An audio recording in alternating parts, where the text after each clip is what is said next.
is up? Thanks so much for tuning in. Happy New Year's, guys. I hope you had a fabulous holiday. Sending all the love and blessings. Welcome to the channel. I am Deborah from Purusha Holistic Wellness, and this is Purusha Intuitive. So our intuitive reading for Aries, Sun, Moon, Rising, Venus, cross-watchers, welcome. I'm doing this at the beginning of the year, but if the message resonates, then it's definitely meant for you. Nice. So you're in that space of calling in abundance. There's something really refreshing about the new year, right? It's places that we can reflect on what doesn't work. We can kind of set some goals, whether you call them New Year's resolutions or not. But this is all about you really wanting to tap into that abundance so that you are healing yourself. You know, you are taking the time to live the life that you want. And sometimes certain people, places, things can kind of get in the way of that. And so we need to take a moment to step back, connecting with our passions. You know, you've definitely in previous readings, Aries, there's kind of been this dynamic where maybe you're not feeling validated, you're not feeling accepted, worthy, etc. from someone in your environment. Sorry, guys. Someone in your environment, whether that's a lover or, you know, boss, business partner, friend. You know, but there is this element of like passion and seduction that's coming in for you. But it's coming, like I said, it's coming from that space of really aligning with your abundance, healing your heart, doing things that like make you thrive, right? Anytime we tap into those parts of ourselves, it's hard not to be like luminous. It's hard not to have people attracted to you because they want to know what your secret is, right? Let's clarify that. Okay, so that energy of karmic relationship coming through. A lot of times when people are karmic for us, they are bringing up lessons, triggering certain things within that force us to look at ourselves, force us to look at how we are showing up, the choices that we are making. But what I love for you, Aries, like I said, is that you are definitely readjusting what your mindset is around this. So let's look at this seduction. What is this? Okay, these are like little bitty cards, but I love them. They're so dope. All right, so 10 of Swords energy. So this is kind of like not playing with fire, because I mean, it's almost like you know what you're getting into, right? So someone who's trying to, you know, promise all the things, like they're luring you back in, right? And like I said, this can be a lover, this can be a business partner, your boss, a friend, trying to kind of whisper sweet nothings into your ear. That's getting you back into the snow globe, right? Into kind of the rigmarole of things. The world is that element of complete abundance, complete fulfillment. It's also the ending of a cycle. And you have your first two cards, Aries, are definitely surrounding that. So something is going to be falling apart. The Tower brings in that energy of chaos. And again, I feel like this hasn't really happened yet. It feels like, or, you know, for some of you, for a small few, it could be something that you weren't expecting, a conversation that got had. I know last time we checked in, you felt like someone was maybe not being 100% honest with you or kind of hiding. So that might be where that Tower energy is coming from. It's not how you want it to look. It's not how you want it to be. You wish it hadn't gone this way. It's been a little bit of a burst to your bubble, right? This concept of what you thought the relationship was, how it showed up. Sorry for that glare. in your mind, in your fantasy, and you're seeing that something is a little bit amiss, right?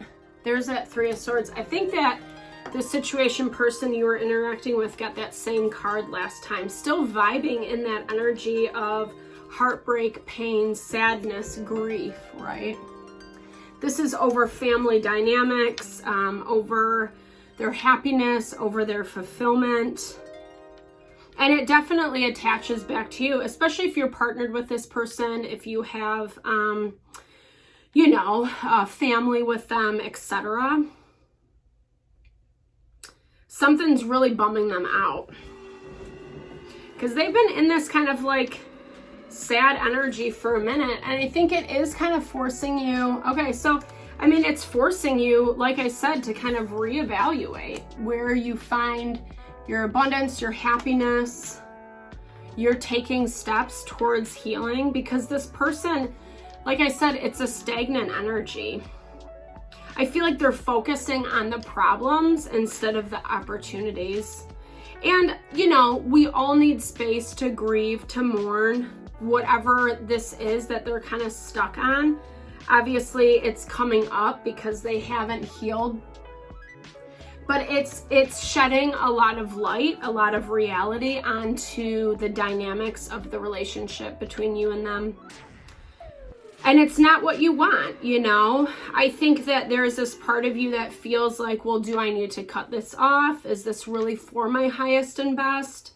Because it's not showing up how I wanted it to. And a lot of the things that have happened between you two to lead you to this place, I don't think it was really indicative of the love, the connection between you two, you know? But because this other person is stuck in that sense of grief, they have a lot going on. So it's like, it's almost like they're not even focusing on how to mend, how to heal. And to me, this is like they've gotten stuck in this cycle of feeling sad, feeling down and out, maybe never really having that element of fulfillment. Oops, sorry. Constantly like filling their time, their energy with all these different things in order to make them feel like they have a goal, a purpose in mind. But really, it's just distraction mechanisms. And you can see this. You see this actually very clearly.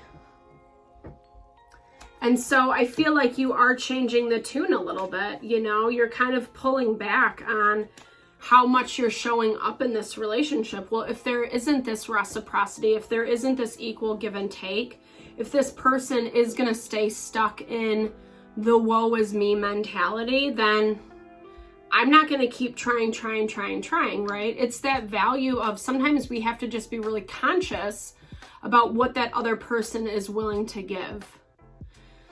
Because if they're not really showing up, you know, I mean, there's always times in relationships where one person is giving more than the other, etc. But if it's a consistent theme throughout, which would definitely touch on that karmic vibe, you know, kind of coming from that place of like passion, seduction, the sexual chemistry, that's like what the glue has been to hold you guys together in the past. Even if you are in a situation with someone platonic, it's still like that, you know, that magnetism, that excitement that we get pulled into, you know, the desire, the hope that it's going to be what our fantasy, you know, is. And something, it's a miss in this situation because, you know, you guys aren't on the same page. And so therefore, it's like you both, so just as much as they're staying stuck in this cycle, it's like you both kind of are. There's no movement. It's just what it is. Or it's like cyclical, like the same wheel over and over and over again. And it's a refusal to be creative, to approach things in a different way so that both parties are successful. You feel like they're just focused on themselves. They're not even paying attention to you maybe. Or they're not like they're more focused on what they have going on, right? They're self-protective. They're protecting their baby. So something, you know, whether that's like inner child wounding, whether if you guys have kids together, there's kind of like just this defensive energy around this person that you're dealing with. And I feel like you're kind of like you've been spending a lot of time trying to figure out like WTF. I'm not very hip, so I never, but I don't think I can say that word on the YouTube. But anywho, like it's like you've been trying to figure it out, right? Like why, how can I switch this? But they're not really giving that same energy in return. Sorry, 7 of Cups. How can I better show up? So I feel like, you know, there, like I said, Aries, there's a little bit of a push-pull between you guys this week. I feel like you end up focusing on yourself a little bit more, taking time away from that you would normally invest into them or into the relationship, taking a step back, like I said, focusing on yourself. But that almost becomes very enticing for them, you know. They're trying to assess their options, and to me, this person or situation, it's like they have to do that deeper work within themselves. And I feel like they're not really doing it, because this shows how, yeah, they might be thinking about things with you,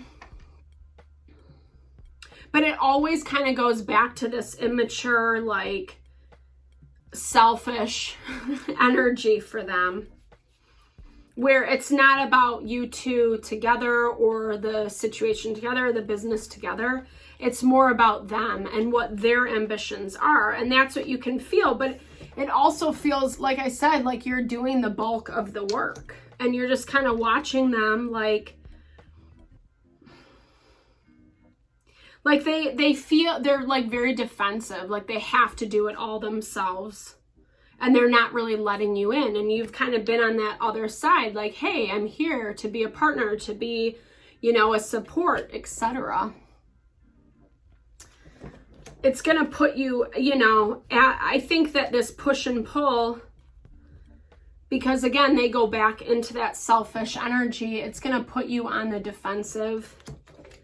And you start kind of taking steps. Did someone else come in? Let's clarify this for a second. Because we have Queen of Wands and the Knight of Swords. But there's also a lot of anxiety, fear surrounding this energy. So it's like, I feel like you keep trying to get them to understand, but it does feel a little bit like it's falling on deaf ears.